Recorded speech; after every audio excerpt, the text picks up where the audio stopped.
MKS light of Asia channel में आपका हार्दिक स्वागत एवं अभिनंदन करता हूं। दोस्तों, आज हम सत्य की शक्ति के बारे में देखेंगे। संसार में सत्य को सुंदर कहा गया है।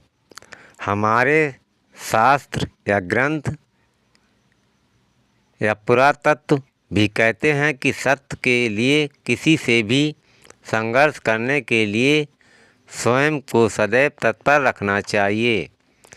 एक सत्य ही तो है जो मनुष्य को 100 झूठ बोलने से बचा लेता है। सत्य की ऐसी महता महिमा होते हुए भी संप्रति संसार में असत्य का बोलबाला बड़ा है। हालांकि असत्य का आश्रय लेने वालों को सदैव यह स्मरण रखना चाहिए कि अंत में विजय सत्य के खेमे का ही वर्ण करती है।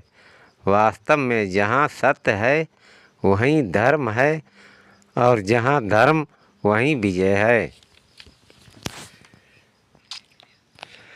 यदि हमारी जीवन रूपी इमारत सत्य रूपी नींव पर खड़ी होगी तभी हम उसे निरंतर ऊंचाई प्रदान करते हुए उसकी प्रकृति को संरक्षित रख पाएंगे।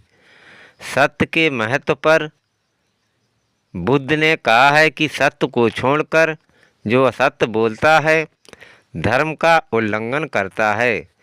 सत्य और अहिंसा पर ही महात्मा गांधी ने हमारे देश को आज़ादी दिलाई थी। परलोक की जिसे चिंता नहीं है वह व्यक्ति बड़े से बड़ा पाप कर सकता है। इसलिए असत्य का परित्याग ही श्रेयस्कर है। मनीषी कहते हैं कि मनसा वाचा कर्मणा, यानी मन वचन और कर्म से सत्य बोलना चाहिए।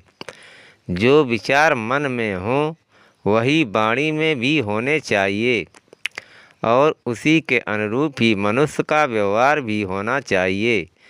इसमें कोई संदेह नहीं है कि मन वचन और कर्म से अलग रहने वाले पूर्ण रूपेण सत्य का आचरण नहीं कर सकते।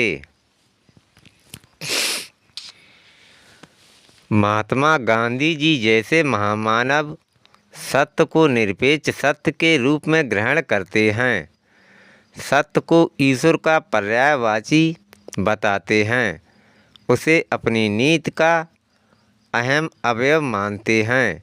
इसी सत्य के प्रति निष्ठावान हैं। वास्तव में हमारे अस्तित्व से संबंधित समस्त गतिविधियां सत्य पर केंद्रित होनी चाहिए। सत्य ही हमारे जीवन का प्राण तत्व होना चाहिए, क्योंकि सत्य के बिना व्यक्ति अपने जीवन के वास्तविक लक्ष्य को प्राप्त नहीं कर सकता है। यह आवश्यक हो सकता है कि उसे क्षणिक सफलता मिल जाए, लेकिन सत्य के अभाव में स्थायी सफलता और शांति कभी प्राप्त नहीं होगी।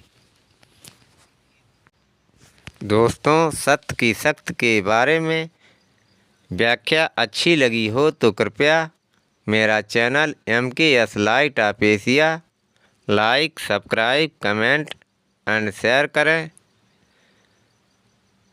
जय भीम, नमो बुद्धाय। थैंक यू, धन्यवाद।